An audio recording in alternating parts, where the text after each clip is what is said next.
ഇന്തോനേഷ്യയിലെ Java ദ്വീപിൽ സ്ഥിതി ചെയ്യുന്ന നഗരമാണ് യോഗ്യകർത്ത. യോഗ്യകർത്ത എന്ന പേര് നിങ്ങളിൽ പലരും ആദ്യമായിട്ടാകും കേൾക്കുന്നത്. എന്നാൽ ലോക ടൂറിസം ഭൂപടത്തിൽ യോഗ്യകർത്ത ഒരു തിരക്കേറിയ ഡെസ്റ്റിനേഷനാണ്. ഇന്തോനേഷ്യയിൽ ഏറ്റവും അധികം സന്ദർശകരെത്തുന്ന വിനോദസഞ്ചാര കേന്ദ്രങ്ങളിൽ ഒന്ന്. പ്രംബാനൻ, ബോറോബുദൂർ തുടങ്ങിയ പടുകൂറ്റൻ ക്ഷേത്ര കോംപ്ലക്സുകളാണ് യോഗ്യകർത്തയെ കൂടുതൽ പ്രസിദ്ധമാക്കിയത്. ഇന്ന് ഇന്തോനേഷ്യയിൽ എത്തുന്നവരുടെ ലിസ്റ്റിലെ ഒഴിവാക്കാനാകാത്ത കാഴ്ചകളാണ് ഈ രണ്ട് ക്ഷേത്രങ്ങളും. ലോകത്തിലെ ഏറ്റവും സജീവമായ അഗ്നിപർവ്വതങ്ങളിൽ ഒന്ന് സ്ഥിതി ചെയ്യുന്ന ഭൂപ്രകൃതിയാണ് യോഗ്യകർത്തയുടെ മറ്റൊരു പ്രത്യേകത. ജനാധിപത്യ രാജ്യത്തിനുള്ളിൽ സ്വതന്ത്ര സുൽത്താൻ ഭരണം നിലനിൽക്കുന്ന സ്പെഷ്യൽ റീജിയൻ എന്നൊരു സവിശേഷതയും കൂടി ഈ നഗരത്തിനുണ്ട്. പോകാം യോഗ്യകർത്ത നഗരത്തിന്റെ കാഴ്ചകളിലേക്ക്.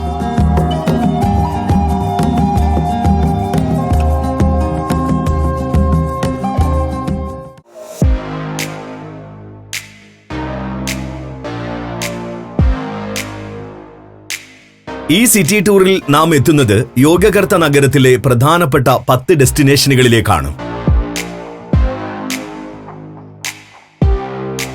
ആദ്യം മലിയോബോറോ സ്ട്രീറ്റ്, തുടർന്ന് ബ്രേദേബുർഗ് ഫോർട്ട് മ്യൂസിയം, അടുത്തതായി സുൽത്താൻ പാലസ്, പിന്നെ വാട്ടർ കാസിൽ, തുടർന്ന് പസാർ പാസ്തി,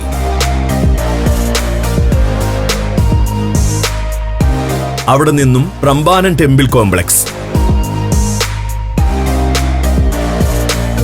അടുത്തതായി ജോംബ്ലാങ് കേവ്, പിന്നെ ഒബ്ലിക് സീ വ്യൂ,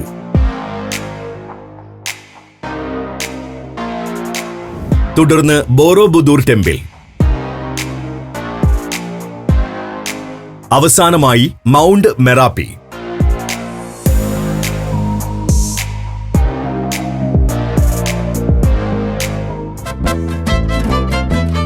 മലിയോബോറോ സ്ട്രീറ്റിൽ നിന്ന് തന്നെ ഈ യാത്ര ആരംഭിക്കാം.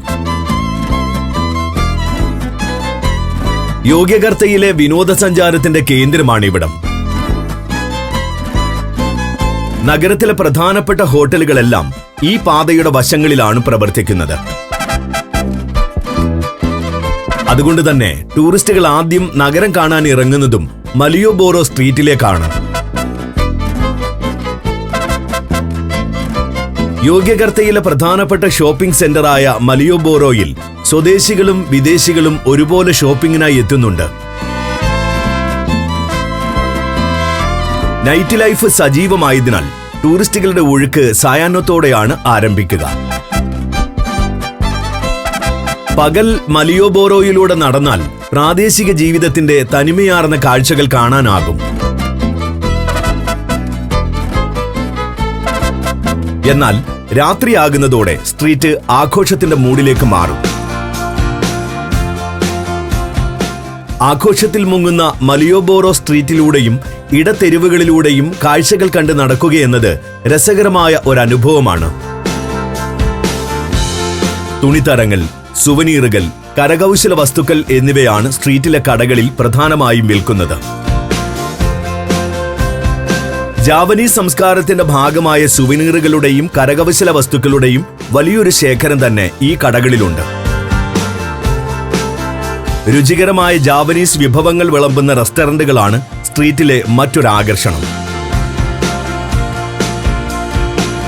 ജാവക്കാരുടെ വ്യത്യസ്തമായ ഭക്ഷണശീലം കാണാനാവുന്ന ഫുഡ് സ്റ്റാളുകൾ സ്ട്രീറ്റിന്റെ സവിശേഷതയാണ്. പാതയോരത്തെ ഷെഡുകളിൽ നിലത്തിരുത്തി ഭക്ഷണം വിളമ്പുന്ന സ്റ്റാളുകൾ. ജാവയിലെ ജനങ്ങൾ ഭക്ഷണം കഴിക്കുന്ന രീതിയാണിത്. ഓരോ സ്റ്റാളിലും അവർ വിളമ്പുന്ന വിഭവങ്ങൾ പ്രദർശിപ്പിച്ചിട്ടുണ്ടാകും. സംഗീത പ്രകടനം നടത്തുന്ന ഒരു കലാകാരനുമുണ്ടാകും അവിടെ. ഇനി പോകുന്നത് ഒരു കോട്ട കാണാനാണ്. ഡച്ചുകാർ ജാവ ഭരിച്ചിരുന്ന കാലത്ത് പണി കഴിപ്പിച്ച വ്രേദേബുർഗ് ഫോർട്ട്.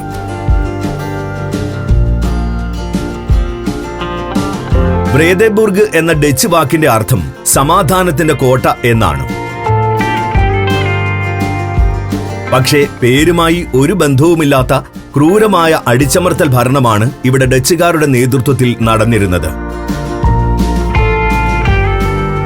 അക്കാലത്ത് ഡച്ച് പട്ടാളത്തിന്റെയും കേന്ദ്രമായിരുന്നു വ്രേദേബുർഗ്. വലിയ അളവിൽ ആയുധങ്ങളും വെടിമരുന്നുമെല്ലാം സംഭരിച്ചിരുന്ന ഇടം. 18-ാം നൂറ്റാണ്ടിലാണ് കോട്ടയുടെ നിർമ്മാണം പൂർത്തിയായത്. തുടർന്ന് ഇങ്ങോട്ട് 1970-കൾ വരെ സൈനിക കേന്ദ്രമായി തുടർന്ന ശേഷം വ്രേദേബുർഗ് കോട്ട ഒരു സാംസ്കാരിക കേന്ദ്രമായി മാറി. അടുത്ത കാലത്ത് ടൂറിസം ലക്ഷ്യമിട്ട് കോട്ട നവീകരിക്കുകയും ചെയ്തിട്ടുണ്ട്. ഓടിട്ട കുറേയധികം മന്ദിരങ്ങളാണ് നിലവിൽ കോട്ടയ്ക്കുള്ളിലുള്ളത്. ഈ മന്ദിരങ്ങൾക്കുള്ളിൽ രാജ്യത്തിന്റെ കൊളോണിയൽ ചരിത്രവും അധിനിവേശത്തിനെതിരെയുള്ള പോരാട്ടങ്ങളും ഓർമ്മിപ്പിക്കുന്ന മ്യൂസിയങ്ങൾ സ്ഥാപിച്ചിട്ടുണ്ട്.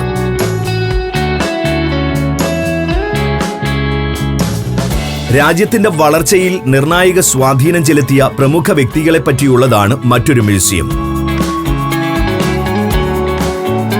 ഇതുകൂടാതെ പഴയ ജയിലറകളും സൈനിക ബാരക്കുകളുടെ ഭാഗങ്ങളും കാണാം.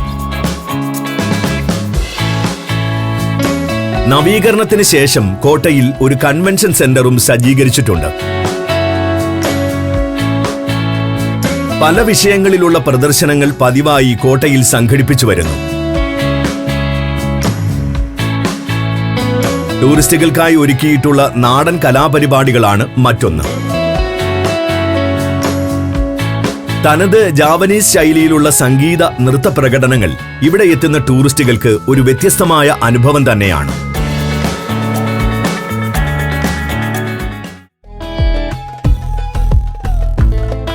ഇനി കാണേണ്ടത് യോഗ്യകർത്ത സുൽത്താന്റെ കൊട്ടാരമാണ്. ഇന്തോനേഷ്യയ്ക്ക് സ്വാതന്ത്ര്യം കിട്ടിയപ്പോൾ സ്വതന്ത്രമായി നിലനിന്നിരുന്ന യോഗ്യകർത്ത പിന്നീട് റിപ്പബ്ലിക്കായി മാറിയപ്പോൾ രാജ്യത്തിന്റെ ഭാഗമാവുകയാണ് ഉണ്ടായത്. അന്ന് സ്പെഷ്യൽ റീജിയണായി പ്രഖ്യാപിച്ചുകൊണ്ട് ഭരണപരമായ പ്രത്യേക അവകാശങ്ങളും യോഗ്യകർത്തയ്ക്ക് നൽകി. അതുകൊണ്ട് സുൽത്താനേറ്റ് ഓഫ് യോഗ്യകർത്ത എന്നാണ് ഔദ്യോഗികമായി വിശേഷിപ്പിക്കാറുള്ളതും. ഒരു സംസ്ഥാനത്തിന് തുല്യമാണ് യോഗ്യകർത്തയുടെ പദവി.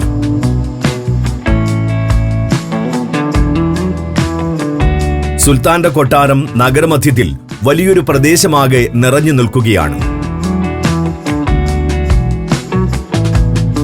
നിരവധി കെട്ടിടങ്ങൾ ഇതിൽ ഉൾപ്പെടുന്നുണ്ട്. ഇതിൽ ഓരോന്നും പ്രത്യേക ആവശ്യങ്ങൾക്ക് സുൽത്താനും കുടുംബവും ഉപയോഗിച്ചിരുന്നവയും ഇന്നും ഉപയോഗിക്കുന്നവയുമാണ്. അതിലൊന്നാണ് സംഗീത കച്ചേരികൾ അരങ്ങേറുന്ന സംഗീത മണ്ഡപം. ഇവിടെ ദിവസവും തനത് ജാവനീസ് സംഗീത കലാപരിപാടികൾ അരങ്ങേറുന്നുണ്ട്.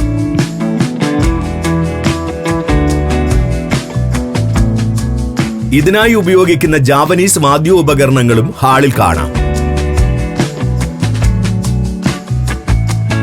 സുൽത്താൻ പ്രജകളുമായി സംവദിച്ചിരുന്ന ഓഡിയൻസ് ഹാൾ, വർണ്ണച്ചില്ലുകൾ കൊണ്ട് അലങ്കരിച്ച മ്യൂസിക് പവലിയൻ, ഡാൻസിംഗ് പവലിയൻ, സുൽത്താന്റെ ഓഫീസുകൾ എന്നിവയും ഇവിടുത്തെ മനോഹരമായ കാഴ്ചകളാണ്. കൊട്ടാരത്തിലെ ഏറ്റവും കൗതുകകരമായ കാഴ്ചകളിൽ ഒന്നാണ് കൊട്ടാരം സൈനികർ.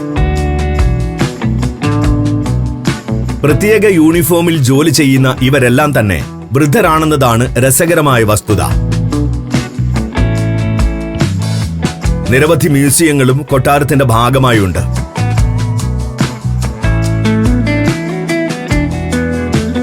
സുൽത്താൻ കുടുംബം ഉപയോഗിച്ചിരുന്ന പഴയകാല വസ്തുക്കൾ, സുൽത്താൻ പരമ്പരയുടെ ചരിത്രം പറയുന്ന ഫോട്ടോകൾ എന്നിവയെല്ലാം പ്രദർശനത്തിന്റെ ഭാഗമാണ്.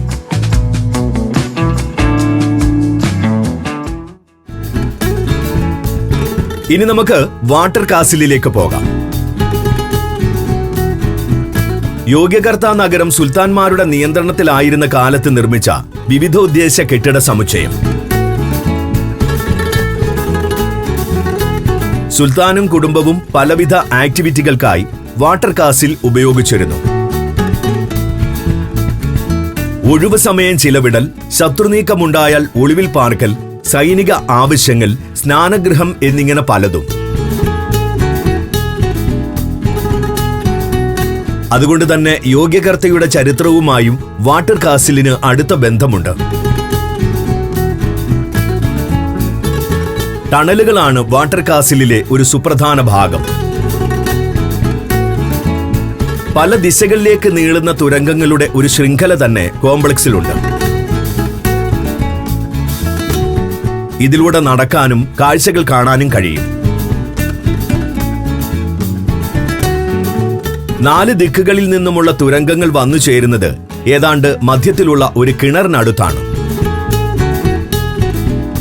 4 വശങ്ങളിൽ നിന്നും ഇതിനു മുകളിലൂടെ താഴേക്കിറങ്ങാൻ പടിക്കെട്ടും നൽകിയിട്ടുണ്ട്.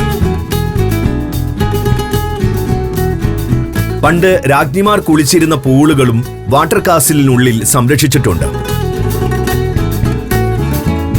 സ്നാനസമയത്ത് സുൽത്താനും രാജ്ഞിയും മാത്രമേ കുളത്തിന് സമീപം ഉണ്ടാകുമായിരുന്നുള്ളൂ. കാപുങ് തമൻ എന്നൊരു ഗ്രാമം വാട്ടർ കാസിലിനുള്ളിലെ സവിശേഷമായൊരു കാഴ്ചയാണ്.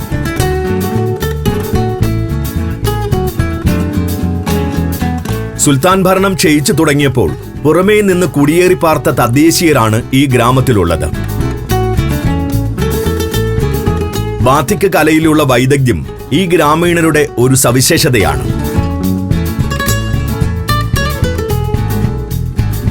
സജീവമായിരുന്ന കാലത്ത് ഒരു മോസ്ക് ഉൾപ്പെടെ 59 നിർമ്മിതികൾ water കാസിലുണ്ടായിരുന്നു.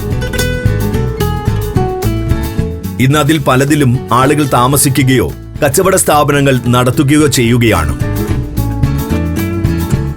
Azerbaijan, Indonesia, Tajikistan, Peru. സഞ്ചാരം വോളിയം നമ്പർ 14. ഫുൾ HDയിലുള്ള ഈ അപൂർവ ദൃശ്യയാത്രാ വിവരണ ശേഖരം സ്വന്തമാക്കാൻ 99544422 എന്ന നമ്പറിലേക്ക് സഞ്ചാരം എന്ന് SMS ചെയ്യൂ. ഒരു അത്യപൂർവ കാഴ്ചയാണ് ഇനി കാണേണ്ടത്. ഇന്തോനേഷ്യയിലെ ഏറ്റവും വലിയ പക്ഷി മാർക്കറ്റ് പസാർ പാസ്റ്റി നാസം എന്ന പ്രദേശത്താണ് ചന്തയുടെ സ്ഥാനം. പക്ഷികൾക്ക് ജാവനീസ് സമൂഹത്തിൽ വിശ്വാസപരമായി വലിയ സ്ഥാനമുണ്ട്. വീട്ടിൽ വളർത്തുന്ന പക്ഷികൾ ഭാഗ്യം കൊണ്ടുവരുമെന്നും പിശാചുക്കളെ അകറ്റുമെന്നും ജാവക്കാർ വിശ്വസിക്കുന്നു. അതുകൊണ്ട് പക്ഷികളും അവയുടെ പരിപാലനവും ജാവയിൽ വലിയ വ്യവസായം കൂടിയാണ്. ഈ മാർക്കറ്റിൽ മാത്രം വർഷം തോറും കോടിക്കണക്കിന് ഇന്തോനേഷ്യൻ റുപ്പിയയുടെ കച്ചവടം നടക്കുന്നുണ്ട്. പക്ഷികളെയും വളർത്തുന്നതിനുള്ള മറ്റു വസ്തുക്കളും വിൽക്കുന്ന 100 കണക്കിന് കടകളാണ് ഇവിടെയുള്ളത്. പ്രാദേശിക തലത്തിലുള്ള വിൽപ്പന മാത്രമല്ല, ജാവയുടെ മറ്റിടങ്ങളിലേക്ക് കച്ചവടം നടത്തുന്ന ഹോൾസെയിൽ വിപണി കൂടിയാണിത്. പല ഇനത്തിലുള്ള ആയിരക്കണക്കിന് പക്ഷികളെ കണ്ടുകൊണ്ട് മാർക്കറ്റിലൂടെ നടക്കുന്നത് രസകരമായ അനുഭവമാണ്. പക്ഷികളെപ്പോലെ തന്നെ രസകരമാണ് ഇവയെ വളർത്താനായി നിർമ്മിച്ചിട്ടുള്ള കൂടുകളും അലങ്കാരത്തിനുള്ള വസ്തുക്കളും. തടിയിൽ നിർമ്മിക്കുന്ന കൂടുകൾ മനോഹരമായ കരകൗശല ഉൽപ്പന്നം കൂടിയാണെന്നും പറയാം. പക്ഷികൾക്ക് പുറമെ ഉടുമ്പ്, എലി, പാമ്പ് എന്നിങ്ങനെ കൗതുകമുണർത്തുന്ന മറ്റ് ജീവികളെയും മാർക്കറ്റിൽ ലഭിക്കും.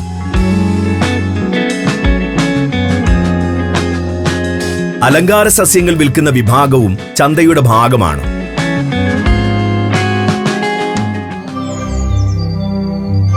ഏതൊരു ഇന്ത്യക്കാരനെയും അത്ഭുതപ്പെടുത്തുന്ന ഒരു ക്ഷേത്രമാണ് ഇനി നമുക്ക് കാണേണ്ടത്. ഭാരതീയ സാംസ്കാരിക പാരമ്പര്യത്തിന്റെ ശാഖകൾ എത്ര വിശാലമായിരുന്നു എന്ന് നമ്മെ ബോധ്യപ്പെടുത്തുന്ന പുരാതന archaeological site Prambanan temple complex. Indian പാരമ്പര്യത്തിലുള്ള ഹൈന്ദവ ആർക്കിടെക്ചറിലാണ് ഈ ക്ഷേത്രത്തിന്റെ നിർമ്മിതി. ദൂരെ നിന്ന് തന്നെ ക്ഷേത്രത്തിന്റെ കൊത്തുപണികളും മനോഹാരിതയും നമ്മെ അമ്പരപ്പിക്കും. ക്ഷേത്രത്തിന് ചുറ്റുമുള്ള അതിവിശാലമായ കോമ്പൗണ്ട് ഉദ്യാനമായി വികസിപ്പിച്ചിട്ടുണ്ട്. ഇതിനുള്ളിലാണ് ക്ഷേത്ര അവശിഷ്ടങ്ങളും പുനർനിർമ്മിച്ച ശ്രീകോവിലുകളും ഉൾപ്പെടുന്ന പ്രദേശം. 9-ാം നൂറ്റാണ്ടിലായിരുന്നു ക്ഷേത്രത്തിന്റെ നിർമ്മാണം. ജാവയിലെ മദാരം രാജ്യം ഭരിച്ച സഞ്ജയ രാജാക്കന്മാരാണ് ക്ഷേത്രം പണിതത്. രാജ്യതലസ്ഥാനം പിന്നീട് കിഴക്കൻ ജാവയിലേക്ക് മാറ്റിയപ്പോൾ ക്ഷേത്രം ഉപേക്ഷിക്കപ്പെടുകയായിരുന്നു. ഒടുവിൽ ഡച്ചുകാരും ബ്രിട്ടീഷുകാരുമാണ് ഇവിടെ പുനരുദ്ധാരണത്തിനായി ശ്രമം നടത്തിയത്. ഇന്ന് വലിയ ശിവക്ഷേത്രവും സമീപത്തെ ബ്രഹ്മ വിഷ്ണു ക്ഷേത്രങ്ങളും ഉൾപ്പെടുന്ന പ്രധാന നിർമ്മിതികൾ പൂർണ്ണ രൂപത്തിൽ വീണ്ടെടുത്തിട്ടുണ്ട്. 9-ാം നൂറ്റാണ്ടിൽ നിർമ്മിച്ചു എന്ന് വിശ്വസിക്കാനാവാത്ത വിധം ഗംഭീരമാണ് ഈ ക്ഷേത്ര സമുച്ചയം. കൊത്തുപണികളും അലങ്കാരങ്ങളും ദൂരക്കാഴ്ചയിലും അടുത്തു ചെല്ലുമ്പോഴും മറക്കാനാവാത്ത കാഴ്ച അനുഭവം സമ്മാനിക്കുന്നു. ശിവക്ഷേത്രത്തിൽ രാമായണം, ഭാഗവതം എന്നിവയെ അധികരിച്ചുള്ള ധാരാളം ശില്പങ്ങൾ കാണാം. രാമായണത്തിലെ പ്രധാന സംഭവങ്ങളെല്ലാം ഇവിടെ കൊത്തുപണികളിലൂടെ പ്രതിപാദിച്ചിട്ടുണ്ട്. പ്രധാന ക്ഷേത്രങ്ങൾക്ക് പുറത്തുണ്ടായിരുന്ന ഉപക്ഷേത്രങ്ങൾ ഇപ്പോൾ വെറും കൽക്കെട്ട് മാത്രമാണ്. 11-ാം നൂറ്റാണ്ടിലെ ഒരു ഭൂകമ്പത്തിൽ ഇവ ഈ വിധം തകരുകയായിരുന്നുവെന്ന് കരുതപ്പെടുന്നു. ഈ ഉപക്ഷേത്രങ്ങൾ പുനർനിർമ്മിക്കുക സാധ്യമല്ലെന്നാണ് ഗവേഷകരുടെ വിലയിരുത്തൽ. പ്രംബാനൻ എന്ന പേരിൽ ഒരു മ്യൂസിയവും കോമ്പൗണ്ടിലുണ്ട്. തകർന്ന ക്ഷേത്രത്തിലെ വിഗ്രഹങ്ങളാണ് മ്യൂസിയത്തിലുള്ളത്.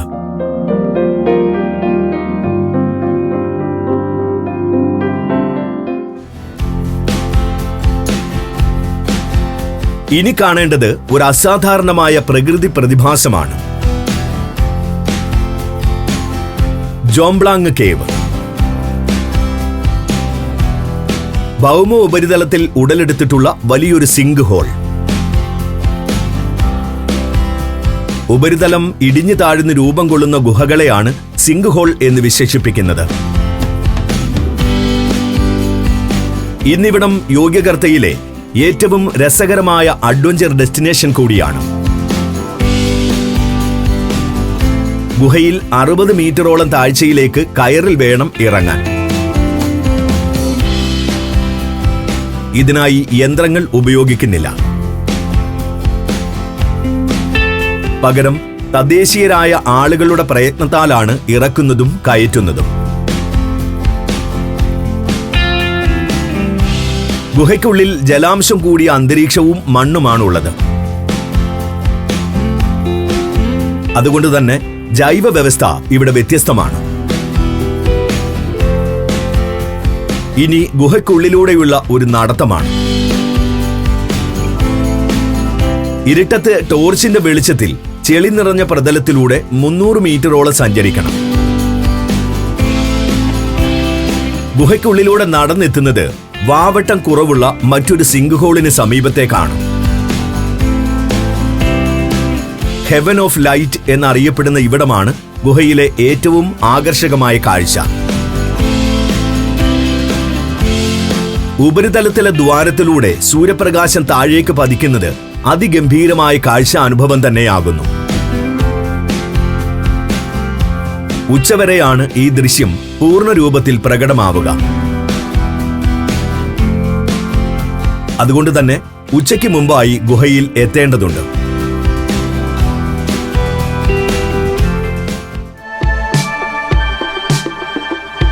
വിനോദം ലക്ഷ്യമാക്കി രൂപീകരിച്ചിട്ടുള്ള ഒരു ഡെസ്റ്റിനേഷനിലേക്കാണ് ഇനി നാം പോകുന്നത്.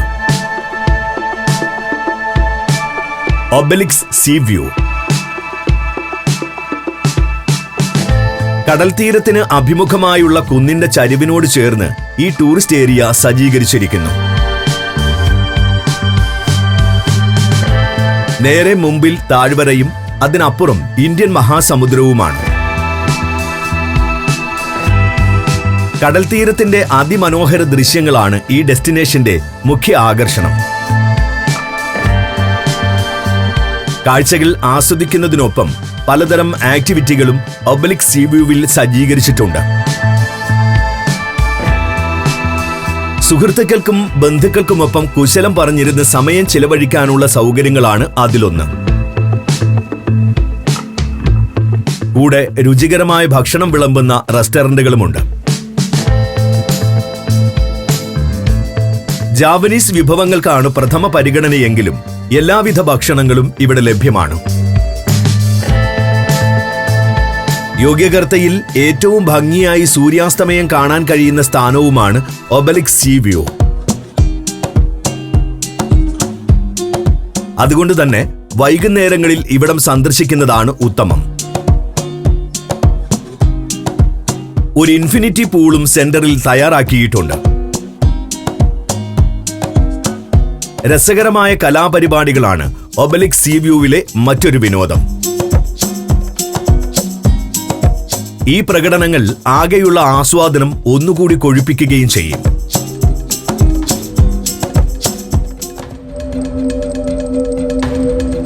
യോഗ്യകർത്തയുടെ അടയാളമായ ക്ഷേത്രങ്ങളിലെ രണ്ടാമത്തേതാണ് ഇനി നാം കാണുന്നത്. ബോറോബുദൂർ ബുദ്ധ ടെമ്പിൾ. 9-ാം നൂറ്റാണ്ടിൽ ബുദ്ധമതത്തിൽ വിശ്വസിച്ചിരുന്ന ശൈലേന്ദ്ര രാജവംശത്തിലെ രാജാക്കന്മാർ പണിത പടുകൂറ്റൻ ആരാധനാ കേന്ദ്രം. ബുദ്ധ ഹിന്ദുമതങ്ങൾ പിന്തുടർന്നിരുന്ന ജാവയിലെ രാജാക്കന്മാർ മത്സരിച്ച് ക്ഷേത്രങ്ങൾ പണിതിരുന്ന കാലം കൂടിയായിരുന്നു അത്.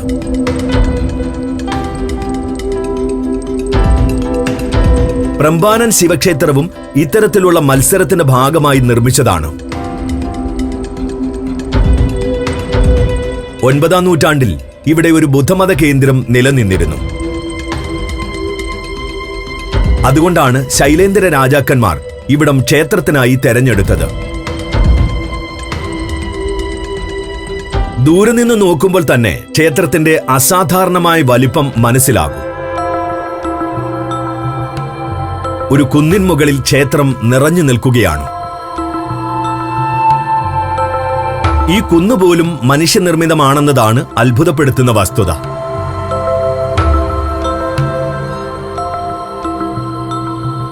ഒൻപതാം നൂറ്റാണ്ടിലെ പരിമിതമായ സാഹചര്യങ്ങളിൽ എങ്ങനെ ഇത്തരത്തിലൊരു ക്ഷേത്രം പണിതുയർത്തി എന്നത് നമ്മെ ശരിക്കും അമ്പരപ്പിക്കും.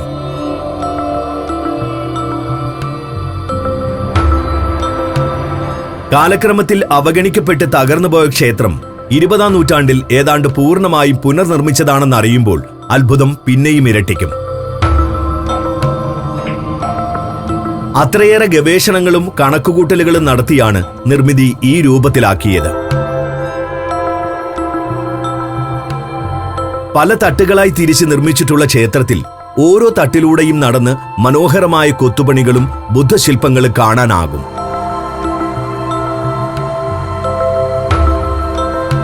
പുനർനിർമ്മിച്ചതിന്റെ അപൂർണതകൾ എങ്ങും പ്രകടമാണെങ്കിലും ആകെയുള്ള ചന്തത്തെ അതൊന്നും ബാധിക്കുന്നില്ല.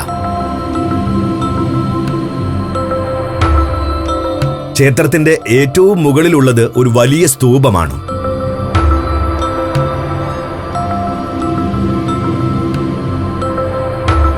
അതോടൊപ്പം ചുറ്റും 3 തട്ടുകളിലായി മണിയുടെ ആകൃതിയിലുള്ള 72 ചെറു സ്തൂപങ്ങളും.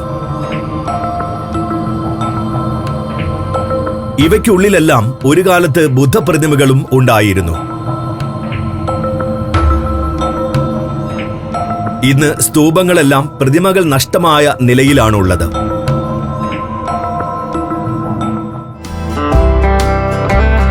അവസാനമായി ജാവദ്വീപിലെ ഒരു സവിശേഷ കാഴ്ചയിലേക്കാണ് നാം പോകുന്നത്. Mount Merapi. ലോകത്തിലെ ഏറ്റവും സജീവമായ അഗ്നിപർവ്വതങ്ങളിലൊന്ന്. മൗണ്ട് മെറാപ്പിയിൽ തുടർച്ചയായി പൊട്ടിത്തെറികൾ നടക്കുകയും ലാവ പ്രവഹിക്കുകയും ചെയ്യുന്നുണ്ട്. ഏറ്റവും അടുത്തായി വലിയ സ്ഫോടനം നടന്നത് 2010-ലാണ്. അപ്രതീക്ഷിതമായി ഉണ്ടായ പൊട്ടിത്തെറി അന്ന് ഒട്ടേറെ അപകടങ്ങൾക്കും കാരണമായിരുന്നു. ഈ പ്രത്യേകതകളാണ് മൗണ്ട് മെറാപ്പിയെ ഒരു ടൂറിസം അട്രാക്ഷൻ ആക്കുന്നത്. പർവ്വതത്തിലേക്ക് കയറാനോ അടുത്തേക്ക് പോകാനോ കഴിയില്ല. ഏത് സമയവും സ്ഫോടനത്തിന് സാധ്യതയുണ്ടെന്നതാണ് കാരണം. പർവ്വതത്തിന് ചുറ്റുമുള്ള വ്യൂ പോയിന്റുകളിൽ നിന്നുകൊണ്ട് അഗ്നിപർവ്വതത്തിന്റെ വിവിധ ആംഗിളുകളിലുള്ള ദൃശ്യങ്ങൾ കാണാനാകും. പൊട്ടിത്തെറിയുടെ അവശേഷിപ്പുകൾ നിറഞ്ഞ മൗണ്ട് മെറാപ്പിയുടെ കാഴ്ചകൾ അല്പം ഭയപ്പെടുത്തുന്നത് തന്നെയാണ്. അഗ്നിപർവ്വത മുഖത്തിന്റെ ഒരു ഭാഗം പിളർന്ന നിലയിലാണുള്ളത്. 2010-ൽ ശക്തമായ ലാവാപ്രവാഹം ഉണ്ടായത് ഈ പിളർപ്പിലൂടെയാണ്. അന്ന് ലാവ ഒഴുകിയ ഭാഗങ്ങൾ ഇന്ന് ഒരു നദിയുടെ രൂപം കൈവരിച്ചിട്ടുണ്ട്. ലാവ പ്രവഹിച്ച പ്രദേശങ്ങൾ ഉൾപ്പെടുത്തിക്കൊണ്ടുള്ള ഓഫ് റോഡ് ജീപ്പ് ടൂർ ഇവിടുത്തെ ഒരു പ്രധാന ആക്ടിവിറ്റിയാണ്. മറ്റൊന്ന്, പർവ്വതത്തിന്റെ ഏറ്റവും നല്ല കാഴ്ച സാധ്യമായ ഇടങ്ങൾ കോർത്തിണക്കിയുള്ള ഹൈക്കിംഗ് ആണ്.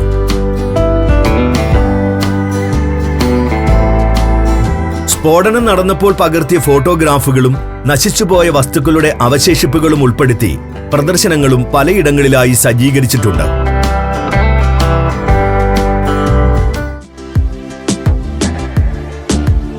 ഇന്തോനേഷ്യയിലെ പ്രധാന വിനോദസഞ്ചാര കേന്ദ്രങ്ങളിലൊന്നായ യോഗ്യകർത്ത സംസ്കാരവും ചരിത്രവും പ്രകൃതി സൗന്ദര്യവും ഒരുമിക്കുന്ന നഗരമാണ്.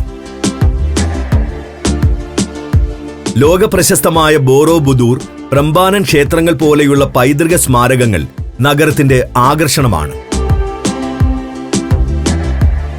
സാഹസിക യാത്ര, ആത്മീയ അനുഭവം, പൈതൃക പര്യടനം എന്നിവയ്ക്കെല്ലാം അനുയോജ്യമായ സമ്പൂർണ്ണ ടൂറിസം കേന്ദ്രമാണ് യോഗ്യകർത്ത.